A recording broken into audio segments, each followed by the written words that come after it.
Au nom du Père, du Fils et du Saint-Esprit. Amen. Mes frères et sœurs, nous célébrons aujourd'hui 3 fêtes, comme je l'ai indiqué sur le calendrier. Saint-Gall de Suisse et d'Irlande, que nous célébrons ici même aujourd'hui, mais nous célébrons aussi la fête de l'apparition de Saint Michel Archange sur le mont Tombe, l'actuel mont Saint-Michel, à l'évêque Aubert, il y a au 8e siècle. Nous fêtons aussi aujourd'hui la pureté de la bienheureuse Vierge Marie. Pourquoi est-ce que je tiens à célébrer Saint Gall?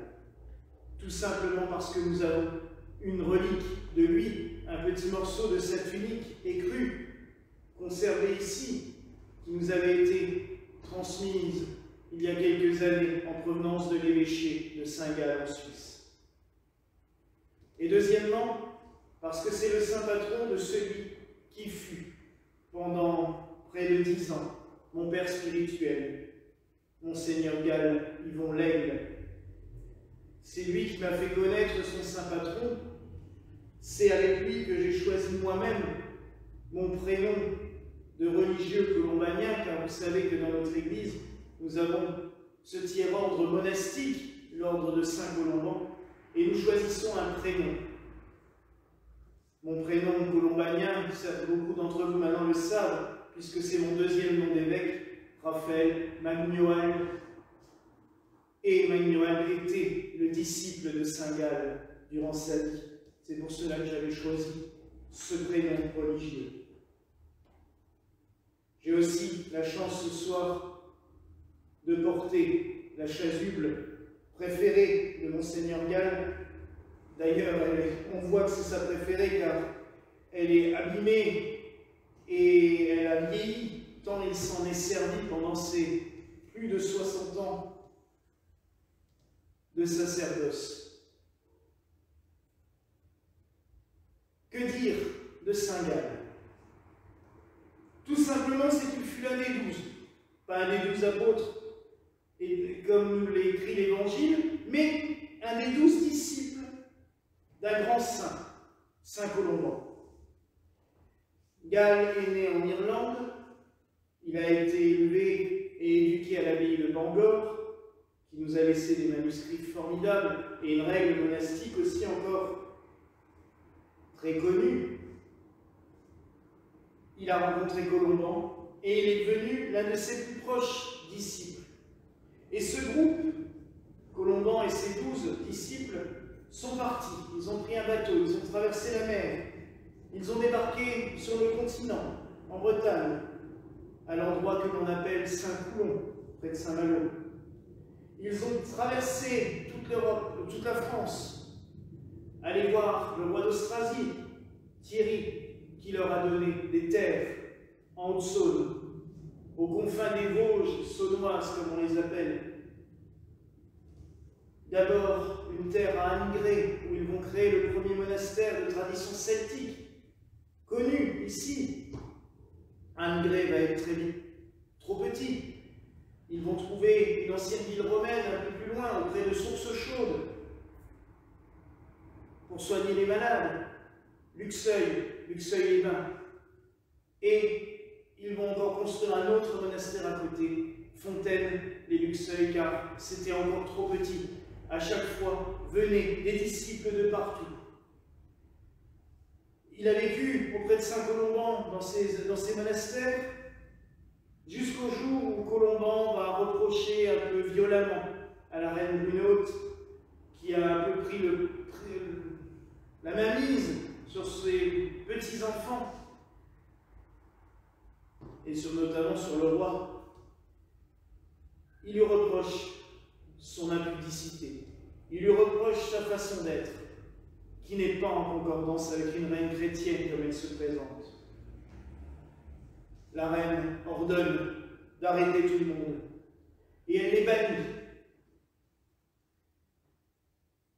Ils partent avec des gens armés jusqu'en Bretagne, près de Nantes.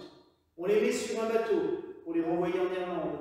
Le bateau en pleine nuit, alors que les marins ont fait leur travail, que les vents sont dans le bon sens et tout. Au petit matin, le bateau réaccoste à Nantes.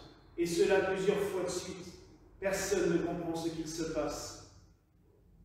Colomban et ses disciples se sauvent.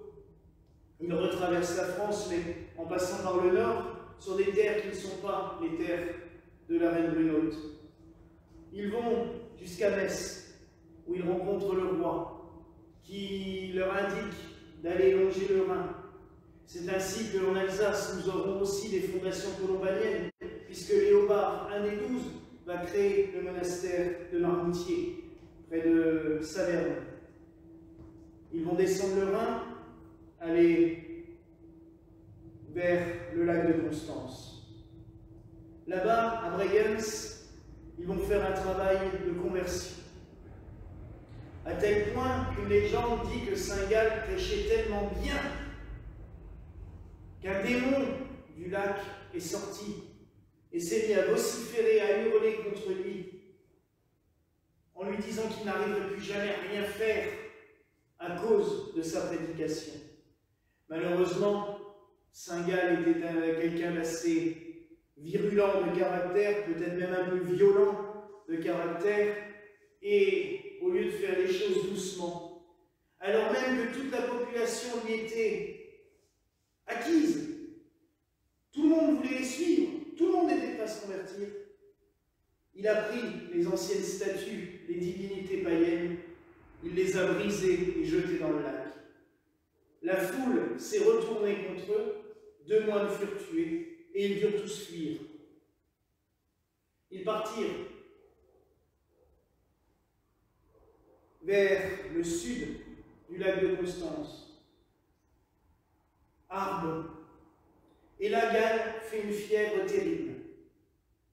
Et il dit à son maître Colomban, « Je ne peux plus te suivre. Je suis malade. Je vais rester ici en ermite. » Colomban, peut-être pour calmer les ardeurs de Gall, peut-être pour lui donner un peu une leçon, pour lui montrer aussi que son ardeur et que sa véhémence pouvaient être pire que bien, va agir assez durement. Il va lui dire, tu restes ici, mais je t'interdis de célébrer la Sainte Messe jusqu'à ce que je te redonne l'autorisation. Gall va rester là, avec 2 disciples, Magnoal, et un autre donné par un prêtre du coin. Ils vont remonter la rivière Steinach jusqu'à un endroit paisible. Et là, Gall dit, c'est ici le lieu de mon repos. Or, tout le monde veut le décourager. Il y a un ours qui vit dans cette vallée.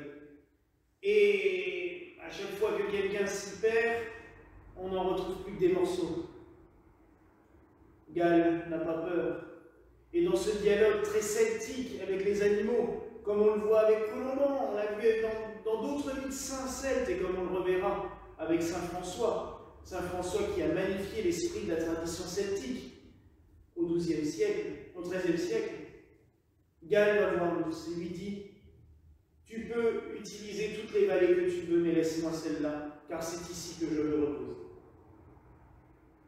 Plus personne ne te fera de mal, mais toi, tu ne touches à plus personne non plus. » L'ours s'en va, et Gall s'installe avec ses 2 disciples. Très vite, beaucoup d'autres cabanes vont se créer autour, car il a un certain aura. Il va se passer pas mal d'années, jusqu'à cette nuit, où Gall va rêver de son maître Colomban. Dans ce rêve, il voit son maître en train de mourir, et son maître lui dit « Célèbre la messe pour moi. » Il se lève, réveille Magnoal, l'envoie à Bobbio, en Italie, car Saint-Colomban et sa suite ont continué jusqu'en Italie, au-dessus de Milan, à Bobbio, où ils ont créé une abbaye qui existe toujours. Et Magnoal le prend la route, tandis que Gall commence à célébrer la messe. Magnoal arrive à Bobbio, plusieurs semaines plus tard, bien entendu. Il trouve Colomban mourant. Celui-ci lui donne son bâton de marche, la conduite, et il lui dit donne-le à Gall en signe de pardon. Macdonald ramènera ce bâton à Gall, qui s'en servira jusqu'à la fin de ses jours. Il va mourir paisiblement au début du 7e siècle, vers 620 à peu près, laissant une empreinte indélébile. Même si au début, les ermites vont se disperser, Macdonald va partir évangéliser une région au sud de l'Allemagne qu'on appelle l'Allgäu, où il va laisser lui-même le bâton qui est toujours exposé dans un reliquaire dans la basilique. Mais, quelques années plus tard, Otmar, sur ordre, deux siècles quand même presque, Otmar, sur ordre de Pépin le Bref, va venir créer un monastère à Saint-Gall. Il va relever les reliques de notre saint patron et saint protecteur. Il va créer cette abbaye qui va prendre une telle ampleur qu'elle a rayonné sur l'Europe entière. Le plan de Saint-Gall va inspirer les plans de tous les monastères d'Europe jusque maintenant. Et le jardin, c'est pareil. Le plan du jardin va inspirer tous les jardins monastiques d'Europe jusqu'à nos jours. Cela va devenir une ville, et l'abbaye, l'église abbatiale deviendra une cathédrale qui conserve aussi une bibliothèque fabuleuse. Nous l'avons visitée il y a 2 ans. C'est une bibliothèque fabuleuse avec des manuscrits de la tradition celtique les plus beaux que j'ai pu voir de ma vie. Un endroit vraiment béni. Et nous pouvons aussi toujours voir un souvenir de Saint-Gall qui est très émouvant. Il y a ses reliques, bien entendu, nous pouvons prier. Mais il y a sa cloche, car les moines celtes avaient toujours un bâton et une cloche. Une cloche qui ressemble un peu à rien puisque c'est fait avec du métal qu'on plie et qu'on rift. Ça a un son, pas le son mélodieux que l'on aime entendre, mais elle est conservée, elle est là suspendue à côté de l'autel, et c'est très émouvant parce que cela faisait partie vraiment de l'équipement du moine celte. Il avait le Saint-Sacrement sur lui, dans une petite pochette en cuir posée sur le cœur. Ils avaient leur bâton pour marcher et leur cloche pour appeler à la prière. Ce que j'aimerais que nous retenions de Saint-Gall, c'est aussi un témoignage et un message. Oui, il faut se battre pour le Christ. Oui, il faut tout faire pour que son message soit connu, son message d'amour, son message de paix.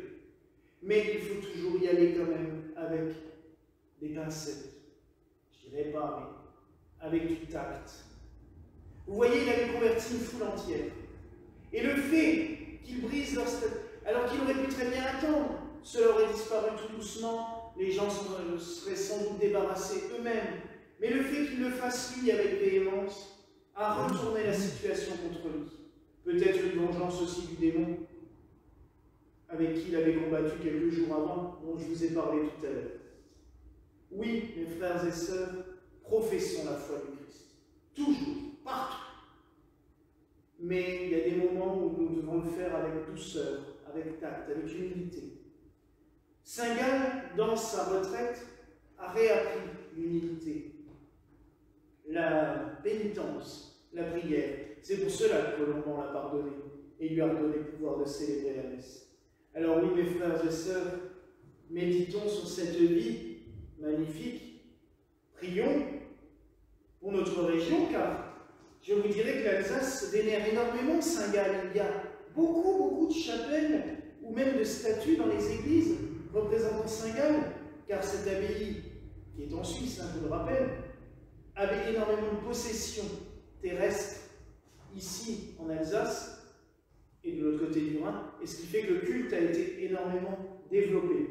Alors prions pour notre région, oui, prions pour l'Irlande, son pays natal, prions pour la Suisse, qui s'honore de conserver les précieuses reliques de notre saint, mais aussi prions pour nos églises, pour nos communautés, prions pour tout l'ordre de Saint-Colomban, pour tous les frères et sœurs colombaniennes, pour notre abbé, le Père Glenn, puisque nous célébrons aujourd'hui un de nos saints, et prions pour l'humanité tout entière.